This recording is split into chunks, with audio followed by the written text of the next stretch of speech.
Hello, everyone. Hope you're doing well today. So I want to introduce Scott Lockwood from MMB and Dean LoBrutto from ValueCap, and we're going to talk about what your brewery's worth and what are your future plans. So I'll let these guys get started.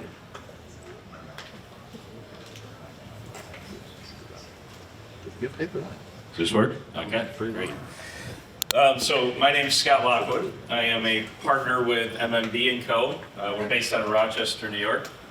I lead our advisory practice with the firm. I've got a little over 20 years of experience, both in the private sector and in public accounting. So my time in the private sector I spent as the Chief Financial Officer, Chief Administrative Officer, most recently for Bergman Associates, an engineering and architecture firm based out of Rochester. We sold the business about 1.5 years ago, so I got back into the public accounting realm and consulting realm here. Again, leading our advisory practice, which for me is real heavy in the transaction advisory. So mergers and acquisitions, buy, sell, support for our clients and others in a multitude of businesses. I get involved in helping some deal negotiation, some structuring of those deals. A lot of tax planning, as you all deal with taxes every year. Buying or selling a business has a significant tax implication, so we do work through those. And then take it a step further and help with the integration of those businesses as well. So once the deal is done, the hard stuff really comes into play, where you have to bring things together and make it work for everybody involved. So we work a lot with different advisors in the business, and Dean here is somebody that we would work with together and collaborate on something. So I'll let Dean introduce himself. Thank you. Hi, Dean LoBrutto.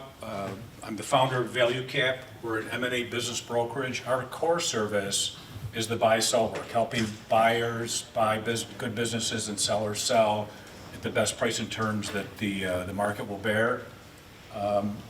Scott and I do have some overlap on the services that we provide: exit planning, succession planning, obviously business valuation, deal advisory. I think the distinction, I thought it was important to draw it, is we're really about, our focus is about the deal. While we can still talk about and provide counsel to our clients, our seat at the table is different than Scott's. I would say Scott's is probably much broader, more holistic, more from the early days all the way through and beyond transition, where we're really about helping the buyers and sellers connect, even if, as example, the buyer or the seller already has someone that they want to sell the business to. Maybe it's an employee or family member.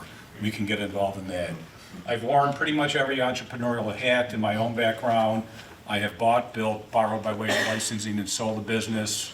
One was a company that literally started on a napkin. I can picture that in my buddy's hand. We ended up raising money, going public.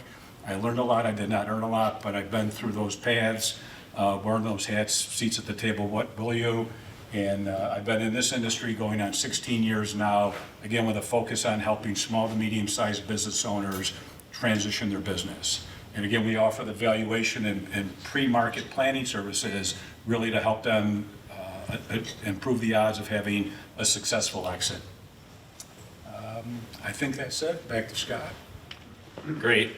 We're going to really talk today about what are your plans. You know, as a brewery owner, business owner, you have to have plans, right? And maybe some of you don't, and that's okay. I certainly didn't have a plan at times.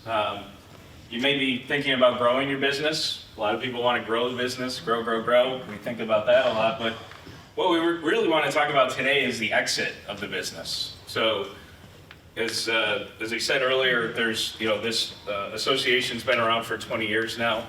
Many of you were probably part of the beginning of that. 20 years in business is a long time, and eventually you're going to get to that spot where you have to figure out what to do next. And that really is the exit. And the exit can look a lot different depending on what it is that you're looking to do. So when we talk about an exit of a business, we're looking at a whole bunch of different options here. One, selling to a competitor. Everybody's pretty friendly in this industry, I think, for the most part. So you could sell your business to a competitor. Sell it to a larger company. The big brewers, in some cases, are acquiring some of the craft local brewers, so that could be an option. You could merge with another brewery as well. Bringing the forces together could provide that exit strategy as well. Be a money saver, perhaps, and a money maker at the end of the day.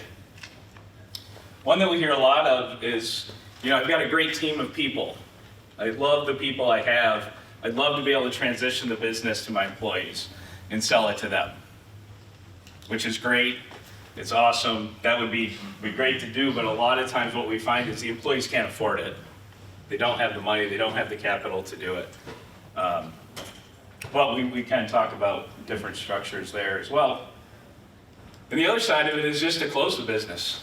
I don't think anyone really wants to do that, but sometimes that is the best option, is to just close the business, sell off the equipment that you have, and move on.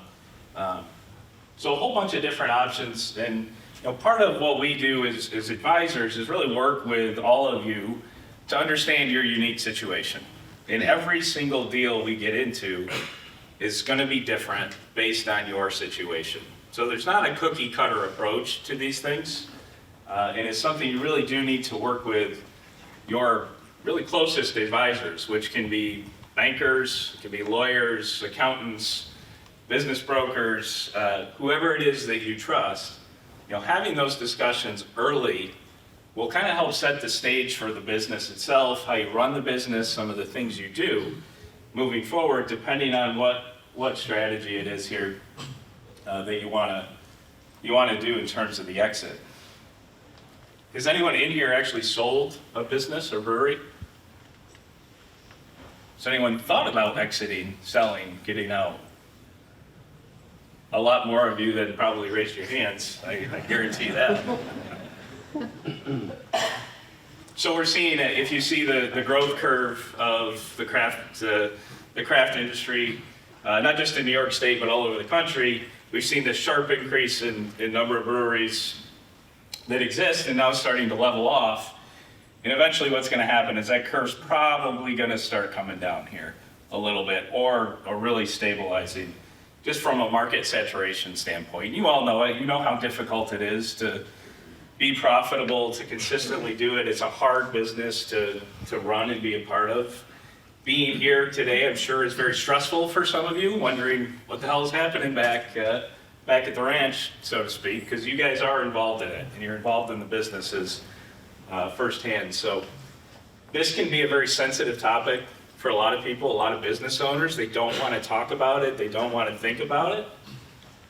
But I really, really, really encourage you to think about it, to start talking about it to your advisors, the people that you trust, because this thing will hit you a lot faster than you ever thought it was going to. And the decisions you make today are really going to influence how that exit works, how that works emotionally, financially, for all your people. So it's important to really start early thinking about all the different things that you're going to have to deal with. And Dean, I think you could probably attest to that. We oftentimes get folks that haven't thought about it and come running to us and say, hey, I need to sell tomorrow. Right. And most of my clients come to me because they're looking to, I'm usually on the sell side with the owner, but not always. But they come to me and it's like, I'm ready to sell. And while they might be ready mentally and emotionally for whatever different reason, where they are in their life or other opportunities, whatnot, rarely is the business worth what they think or hope that it might be. We'll get into it a little bit more in one of the next slides. And that's actually why we promote and offer in different ways exit and planning, succession planning solutions, because if owners knew what I know, and you'll see in the next few slides, it's an eye-opener. Planning early, to Scott's point, is one of the very best things you can do, because the impact is huge. The impact is just huge. Usually, 90+% of the time, I'm the first person to give that owner a professional opinion of value. And I can tell you right now, I think we have 8 active projects. Most of them, these people have been in the business for over 30 years, but they don't know what the value of the business is, yet they think it's up here, and then I go, no, it's down here. And they just don't have the time, energy, or interest in recalibrating their goals or spending a little more time in the business to make changes. So the fact that you're here now and getting in front of something that has life-changing impact, I applaud you. I hope you use what's shared today to your benefit. Yeah, absolutely.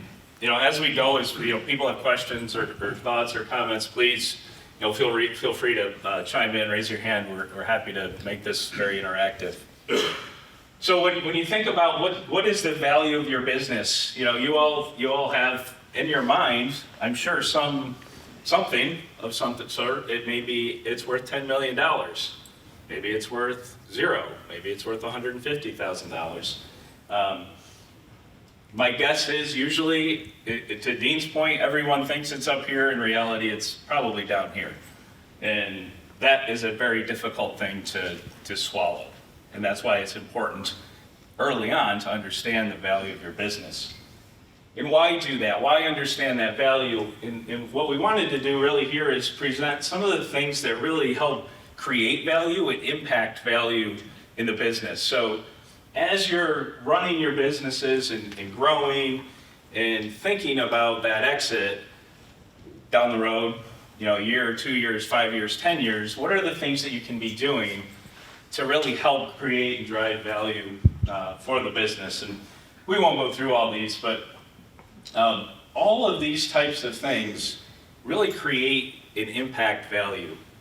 So key staff is one of those things. Like you may not think about it, but a buyer cares about your staff and wants to understand that what they're buying, you have a good team there that can provide a similar or better product than they're already delivering. So the buyer is going to find value in that team. So if you had a head brewer that's been in place for 15 years that doesn't want to retire, wants to stay on, and that person is the key to making that beer that has created all that value, there's value in somebody like that. Your location's a big part. A lot of the breweries in Western New York certainly wind up in the Finger Lakes. They've got great real estate. There's a lot of value in real estate too, which is part of your business and part of what you'll sell. So as you're developing that real estate or thinking about growing that, it's a big consideration in the selling process. Sales mix as well. You guys just don't sell beer. You're selling merchandise too. You're dealing with inventory. A lot of you have food too. So you're in that business. You're in that sort of real estate business, real estate development business in some cases. There's a lot going on there. You're selling in your tap rooms, you're distributing, you're doing all these different things that ultimately will impact the value of the business. So the more you're doing in a tap room, your margins should be better than if you're distributing. But if you're distributing at super high volumes, maybe that's where the value is. So each brewery is going to be very different. The economy is going to affect value. Interest rates are going to affect value. We're all seeing that right now. Any of you that have bank debt that's variable rates, you've seen that go way up. That impacts the value of the business. A buyer's going to probably have to borrow money to purchase you, and it's become much more expensive to do that now. How do they deal with that? Well, they're going to devalue the business and not pay you as much because they got to pay the bank more interest. So again, all these things, to be thinking about as you're running the business, as you're growing the business, and as you're talking to your advisors will help with this and help you understand some of these key drivers here in terms of value. Dean, any comments on your end here on value drivers? Well, actually, other than the cash flow, the debt, and the interest rate, the economy you have no control over, right? But most of these are value drivers that you won't necessarily find on your P&L, and there's others. The staff has a big one, so understanding, I think there's 8, at least for one organization I'm familiar with. The more you better understand and can implement value drivers in your business that aren't just about making more money and revenue's sexy, but the earnings are pay the bills, the better off that you're going to be. You're actually going to be worth more. If a buyer comes along and they say, okay, I understand how you got 2 million, your equation matches our equation to simplify it, but you're lacking these 2 or 3 or 4 different business driver or value drivers, they're either going to see a reduction in price and or in terms. Sure. Right. Yep. Customer concentration, selling too much to one person or one organization. With your kind of business that might, well, I know it's not just brewers here, suppliers too. It's great to have one customer that just like loads you up revenue-wise, but if that number is more than about 15 to 20%, buyers and their lenders are going to start to pay attention to that. So never have one customer worth more than 20% of your revenue. You're going to have a problem later if you do. Same thing with concentration with key employees. If you have one great key employee, but they're at risk of leaving and they really have everything, they've got the relationships with their customers, or they know how to run things when you're not there, and if you can't tie them to the deal, you're going to see a reduction in price or terms. Yeah, anybody have any questions on any of these or can think of any other value drivers that you may see in your business, in your industry? Would you consider a customer your own tap rooms if it's over 20%? When you're saying like one? I guess it depends on the scenario. If you have multiple locations and that one location is 20% plus of your business, that could certainly impact it. Foot traffic, like who's coming in the tap room, the buyer is going to want to understand that. If you have a mud club and it's just mud club people coming in all the time, which is very different than 90% of your business being walk-in traffic, through like a Saratoga Springs or something like that. So it certainly could. Just if you could elaborate a little more on interest rates and valuation, I'm just kind of a little stuck. Right now we are in this high interest rate environment. Why would that affect the value of my business? If the person's interested in owning my business, right? That's his concern. That's not my concern. Sure. That should drive my valuation of my business down because interest rates are up. Yep. So can you dive deeper into that? Because from my standpoint, it's like, well, if you want to buy it, you pay for it.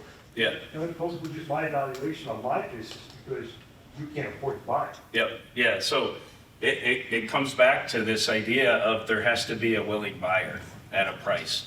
So we can value any business how we want it, but if there's not a willing buyer, they're not gonna accept that valuation. And if that buyer is limited from a cash flow perspective, they know they can't service more than X dollars, and there's a limitation on where the dollars are going, that's where they're either gonna have to pay the bank or whoever they're borrowing the money from, or they pay you. So we're starting to see that trend of lower valuations here as the supply of buyers starts to dwindle because they just can't afford it anymore. So I don't disagree with you that the value of your business is what it is, but it really comes back to the market, and is there a willing buyer there? And we're seeing fewer and fewer buyers because rates are high. I just don't understand the rates. It's like if there's a willing buyer there, and just pay the freight. Yeah, Dean, maybe you If could it's too high, if it's touch too on high that. to pay the freight, then you shouldn't be buying the business because it's probably not going to be successful. Right, yes. Well, a couple of things. It depends on who your buyer is. If it's a Main Street business, which generally is our business is worth doing about $5 million in revenue and below, you're probably going to see another owner operator, assuming that that's what you are. They're going to be that value may be impacted by the carrying costs of the debt that they're certainly going to incur.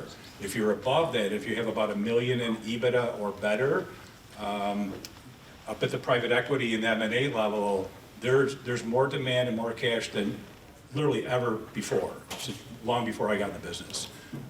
That's a different kind of buyer. They have their own cash. They have institutions and wealthy individuals that have mandated them, go find me an asset to invest in that's going to give me a good return. So interest rates impact is less important to that kind of buyer, but it depends on your business. And as you'll see in a couple of slides, there's a lot of different ways to get to valuation, a lot of different ways. And I tell buyers, at the end of the day, and I just met with a prospective new client the other day, and the last step, we've agreed on price. They do about almost 600 in earnings. We know their multiple is 3.4. So it's a very nice number. They're happy with the number. Usually owners aren't happy with the number I give them. But the last thing that I need to do is run kind of a stress test on that. Does the business generate enough cash for the owner to pay themselves a fair wage, service the debt, so if the interest rates are high, the debt service is higher, and offset any potential contingencies if they see a risk in the business. So that's where rates, we call that the affordability test. It's just a little thing that we do internally. And if that's not, if they fail the affordability test, no matter how we got to that valuation, and there's a lot of work that goes into it, you just have to bring it down. Other than that, you're not gonna have a sellable business, at least not at that price. Or for that person. Or For that person, yeah. For that person. So with respect to brand awareness as a value driver, to what extent do you find it important that the business has secured their trademarks and has sort of that shopping order? Dean, you want to take I that? was going to offer that one. Okay. Well, that's more, Yeah. that's more, I mean, it's technical with regard to the trademarking and whatnot, but that's more goodwill. Yeah, absolutely. So, and we'll talk about this a little bit more. The more your house is in order, I'll say, the more value you're going to generate for your business. So what we do, we'll come in and we do what's called due diligence for a buyer, where the buyer will hire us to come in and really scrub through all your books and records. And if you can show me you've got trademarks and copyrights and all these different things, really securing that brand, that makes the buyer a lot more comfortable and a lot more willing to pay a premium to you when things are in order. If it's just a mess and we come back to the buyer and say, yeah, they don't have anything. They can't even produce articles of organization, things like that, registrations with the state, legal licenses. That's going to hurt the value because you're going to get, the buyer's going to get an opinion from us on what that is. So books and records are important. Maybe it's later, but anything about growth? Like if you're seeing consistent growth in an area year over year, does that get calculated in? Yeah, absolutely. I mean, I think whenever you're looking at a business, to the extent you're going to continue to see consistent growth, we're going to have expectations coming in, doing the due diligence, knowing the industry, knowing the market, seeing that growth consistently, that performance consistently, again, comes back to making a buyer feel a lot better and feeling comfortable. And that helps certainly drive value. So, some of us are heavily involved with our business or might be the face of the business and build equity up with that. Do you see that a lot with people going to sell their brewery and then buyers well, how much value is the owner or brewer, if they're not staying on as far as part of that value? Yeah. Dean, you can probably. Well, that's actually on the last slide, but jumping ahead, it's pretty common for entrepreneurs, they start a business and unless they've got a partner or part of a team and a collective that are doing it with them, you're wearing 9 different hats. And that's okay once you get started, but as you grow and if you want more value moving forward, you want to start taking some of those hats off. That is a value killer. Doesn't mean that you don't have a sellable business, but you're going to see they may hold back some of the money depending on the business hitting certain benchmarks over a period of time. That could be an earn-out. It's the norm, but it's not good. You want to take those hats off as soon as you can. It's hard to do that, right? Because you're on thin margins already.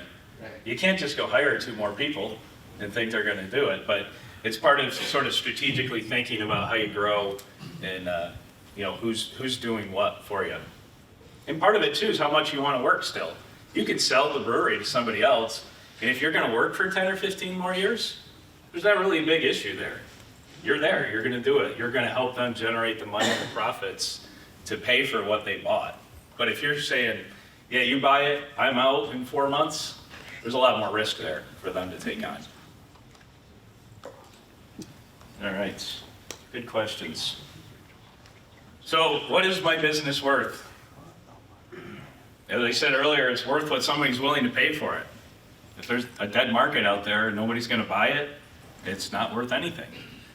But I'll let Dean take over from here and go through these couple of slides. So next 3 slides, as you can see, are why this is important, valuation basics. We'll introduce you to some terms and some concepts and a few mistakes to avoid, a couple of which we've already talked about. But before I go on, I wanted to ask, how many people in the room own their own business? I'm just curious. Okay, that makes sense. And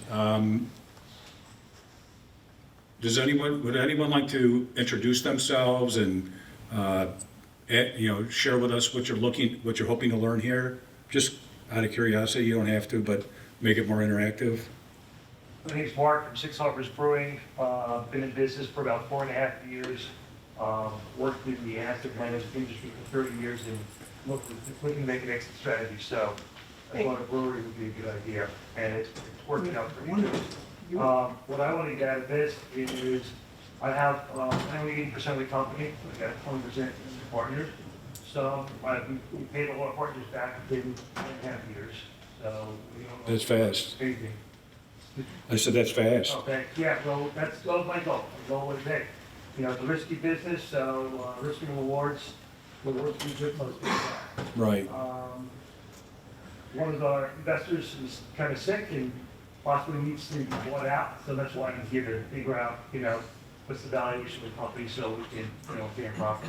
Okay. Thank you for sharing. Anyone else want to share the background why they're here? Okay. Sure. All right.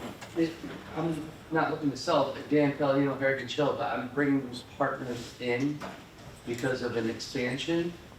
So I'm trying to, and it's been 100% my own. So even though I have finance and accounting background, I probably haven't, I've done it the way that I know it. So now I'm having to figure out how to value it for bringing them in midstream. Okay. Very good. Anybody else? I'll jump into it here. Let me get to the next screen. Okay. So why is this an important topic? I'm sure you already have reasons. That's why we have a pretty full room. These first couple of numbers, when I didn't know them until I got into this field, and they're terrible numbers. And largely, to Scott's point, they don't have to be that way. Most businesses that are listed for sale do not sell. That comes right from the IBBA, which I'm a member of. And most successions are not successful. There's a number of root causes. It really goes back to the lack of preparation. So you're here learning about this, so no excuse for you all. You can drop this line a few years from now, say, hey, we took you up on your advice. And we understand, I've been involved in a bunch of businesses that I've owned or been partners of.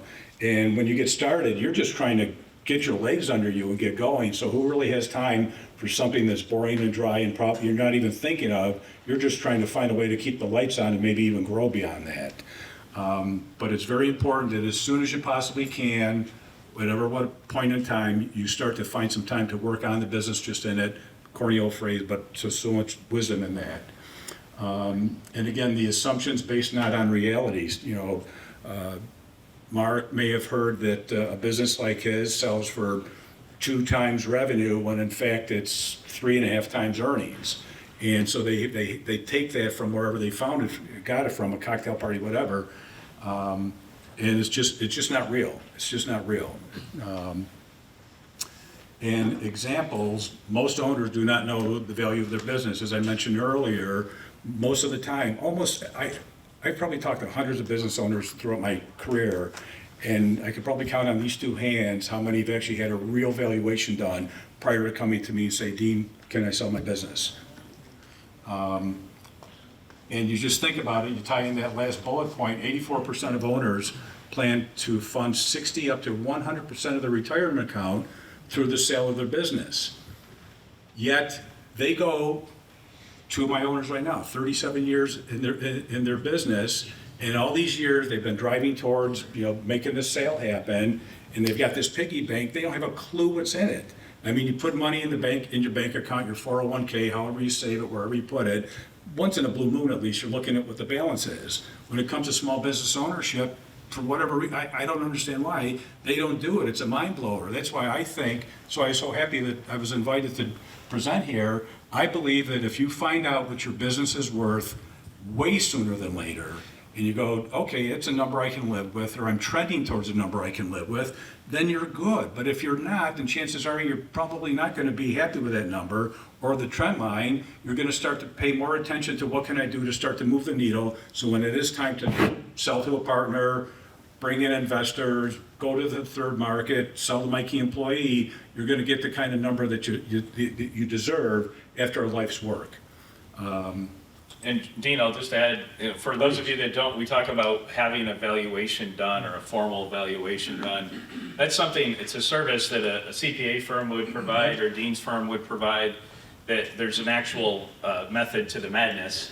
And we'll come back and give you an actual report that will show what the estimated value is based on all these different variables that we accumulate from you.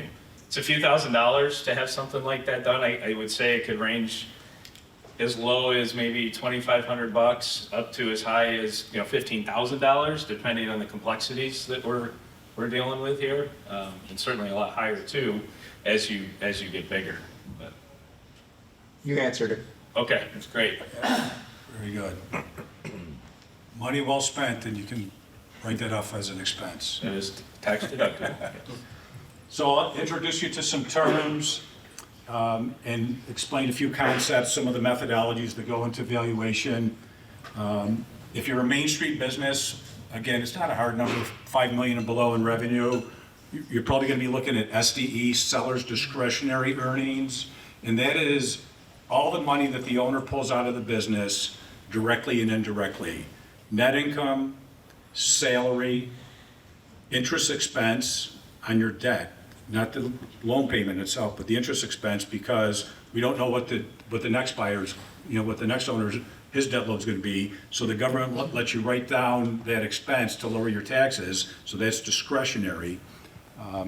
Salaries, net income, interest expense, depreciation, amortization, some of the things you see in the next bullet point down, EBITDA.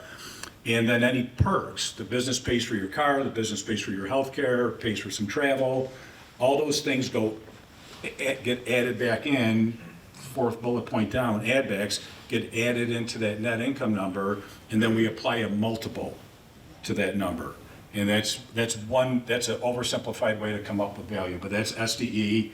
If you're a little bigger, we're gonna be looking at EBITDA, earnings before income tax, taxes, depreciation, and I forgot to put amortization on the slide. If I had a proofreader, I'd fire him. FF&E, furniture, fixtures, and equipment. Be careful about investing too heavily in equipment. You can always sell off the excess equipment, not include it in the sale. I have a manufacturing company back home. Based on cash flow, the business is worth probably 3.5 or 4 million. But this guy's he's a freak for this equipment, and he's got a warehouse full of it, not using it, but he just buys it at a discount to lower his tax expense, which is great. But he's worth more in hard assets than he is as an ongoing concern, and he just doesn't understand that. But that's the way that cookie crumbles. Add backs, I described what add backs are. We add all these numbers in SDE together, but not all add backs are add backs. That's just really a slang term. Sometimes there's subtractions from that. So the proper form should be adjustments. Example, I have a client that owns the real estate separately from the business. Don't commingle those two assets. Talk to your attorney, talk to your accountant. But he does not pay, the business does not pay the owner of the property fair market rent, way below. I think he's trying to prop up his earnings to make the company look better than it really is. So when I do a valuation, I have to figure out, okay, what's the fair market rent? So we've got this net income number, his SDE. but we have to take some of that money back because the next person, if they lease that space, is gonna pay fair market. They're not gonna get it at some crazy discount.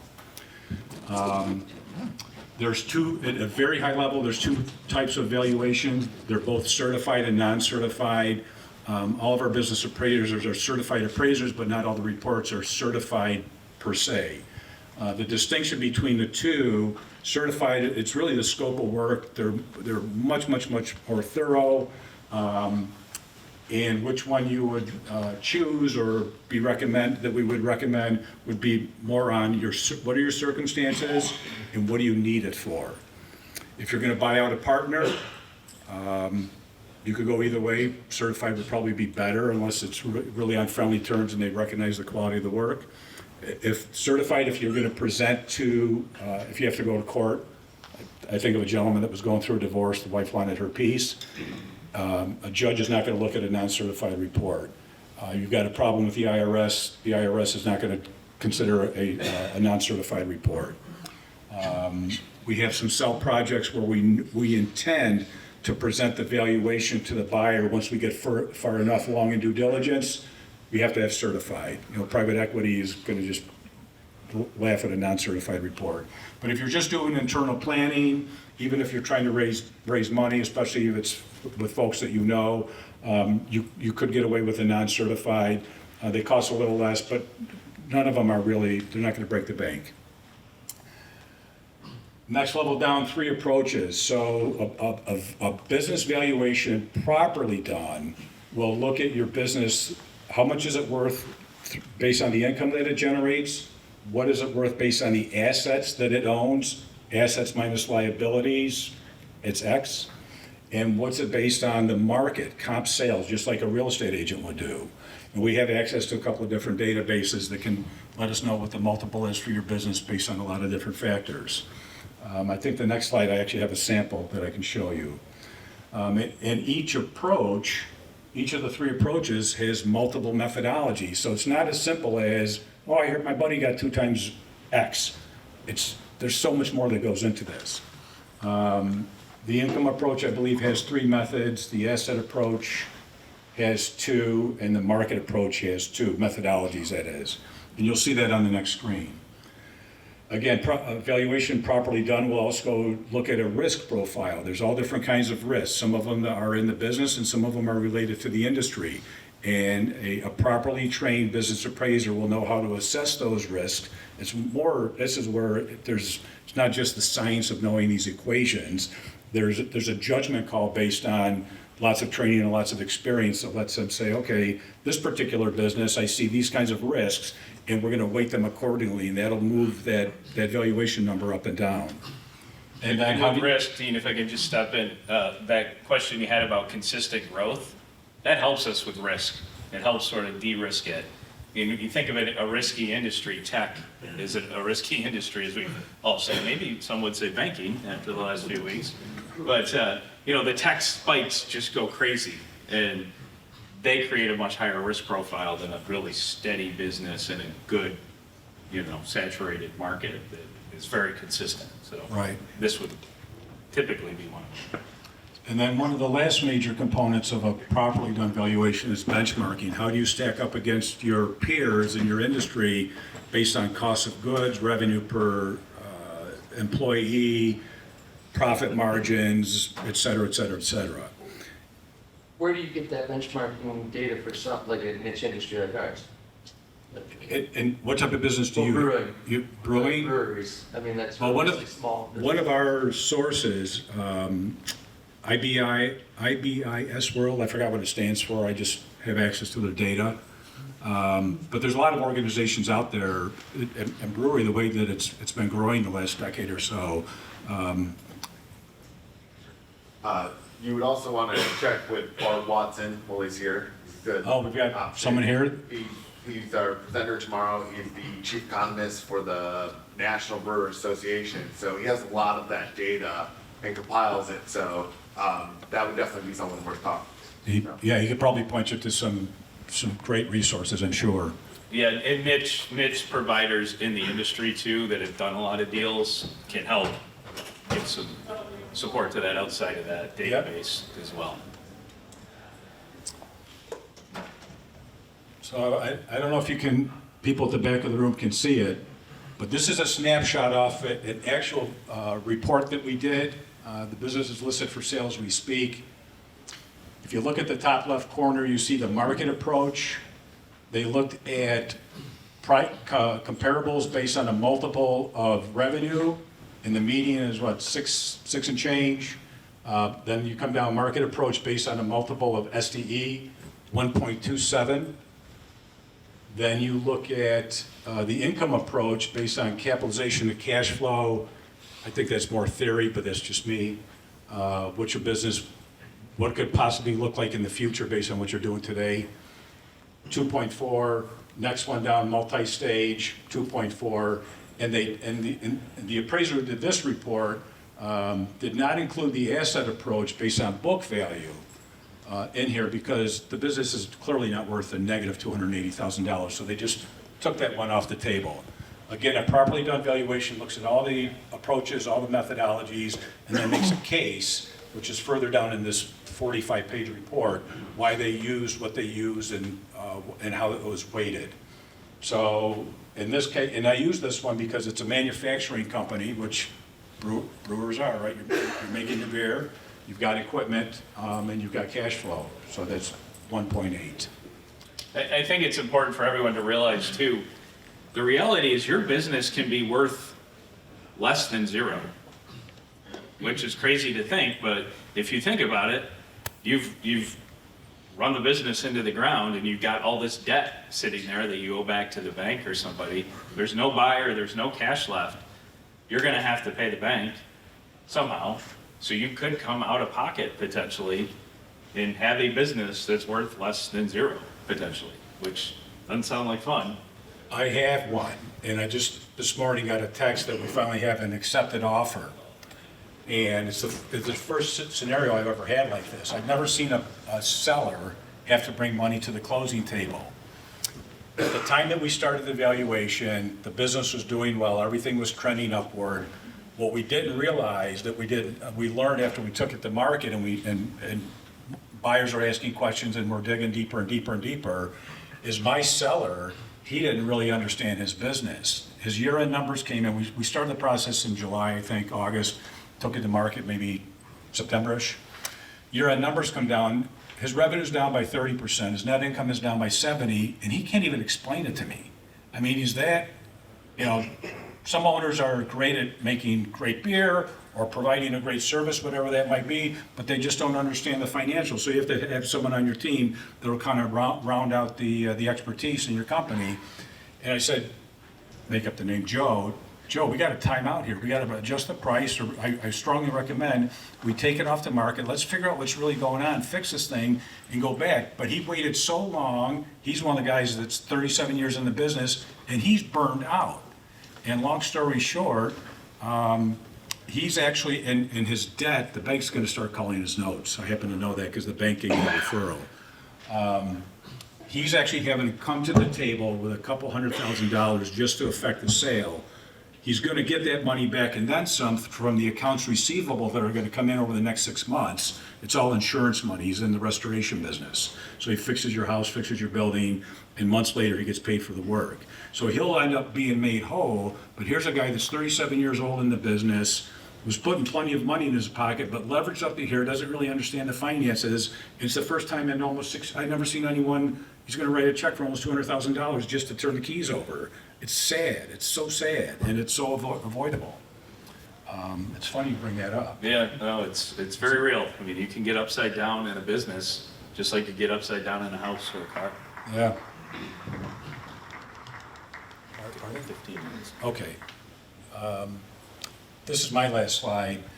So we talked about, there's a lot of mistakes to avoid. We've already touched on the hub and spoke model.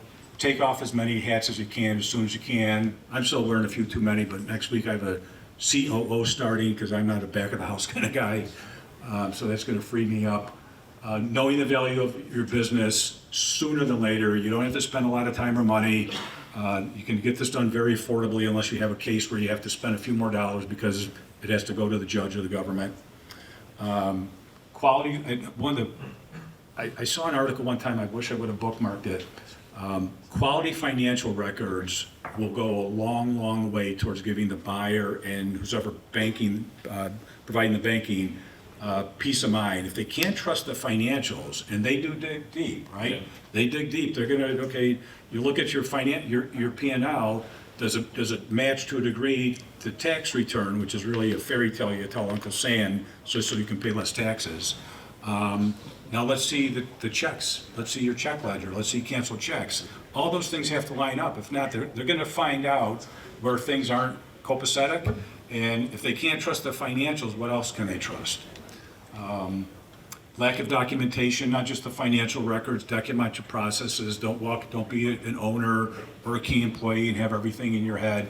The more that you can put down that is replicatable and can be duplicated, the better off you're gonna be. That's a big one. And hiding your cash. I don't work for the government. I know the idea of having some mattress money sounds appealing. Think of it, and I'll let you do the math. At the end of the day, you've got $1 and it's cash. Put it in your pocket, you don't have to pay taxes on it. Maybe you save 30, 40 cents, whatever your tax bracket is. If you take that $1 and put it in the till and take it to the bank next day and run a good business, like the client, my new client I met yesterday, I might be able to give you $3.50. Take the taxes out of that, you're still 2 or 3 times ahead. So, just do what you will, but that's an important one. Especially restaurant, food service, bars, pubs, things like that. There's a lot of cash flying around, and banks understand that, buyers understand that, but don't take it to an extreme. You're really just stealing from yourself. That's the end of my presentation. We're getting out a little bit early. Any questions? I'll touch on a couple more things. And Oh, I thought your comment about hiding cash or we have a lot of clients all the time who don't want to pay tax. They don't want to pay tax. They don't want to pay tax. So they'll do something. They'll spend something. They'll spend more. I just had a client that had accrued for all these expenses over the years and really drove down the profitability of his business because he didn't want to pay tax. But now he wants to sell the business, and the buyer is looking at these numbers that aren't as good as the seller thinks because he's driven down his tax over the years. So in his mind, he's thinking, well, we should make an adjustment for that, but the buyer doesn't see that. So he's really devalued his business to save on the tax side over the years. So you got to balance that a little bit. Again, a good advisor can help you here. So, really wrapping this up, planning, I hope you figured that out. Plan, think about this. The worst thing is getting that surprise when you think you've got a $3 million retirement asset sitting there, and the reality is it's $400,000. Very different. As we talked about, a lot of factors going into valuing the business. And sometimes the hardest thing here is change, right? Like, you can't be afraid to change. If you're running a business that's just not profitable, you've got to make changes. You can't just keep going the way it is. Or make changes to create value for your business. Having a good, very specific plan, exit plan of, hey, I want to get out in 2 years, 3 years. Here's the things I need to do. Here's the numbers I want to hit to really create and drive that value. There's a lot that goes into this. There is no magic number. Every deal's different. Every business is different. Just because your buddy got this or got that doesn't mean your business is worth the same or you will get that, either higher or lower. Any other questions we can answer or comments, thoughts here? Would you touch on the employee purchase just a tiny bit and what could be involved in that if they don't have money, Sure. potentially? Yep. So, has anyone heard of the term ESOP? Employee Stock Ownership Plan? So there are, an ESOP is something that you could look at as a business owner. An ESOP is a whole separate entity that gets created to buy out the owner, that creates ownership for all of the employees. So the employees themselves don't necessarily have to put cash into the business. What happens is the ESOP itself will get formed, and it'll borrow money from a bank to buy out the owner, and the owner themselves will probably hold some sort of a note that they're going to get paid back on over the course of the years. So the employees, and as a whole, will end up owning this company. The ESOP owns it, but the employees participate in this ESOP. So in theory, they have a cut of the profits going forward. ESOPs are oftentimes a good way out for some folks. There's a lot of cost to them. There's a lot of regulation to them. Small businesses really can't afford to do ESOPs. You have to kind of get to a certain level to make an ESOP work. For breweries, it's going to be tough to go that ESOP route, depending on the size of the brewery. But the other way to do it is the employee just buying the partnership interest or the shares of the assets directly, either through cash they have, borrowing money from the bank, or essentially borrowing money from the owner.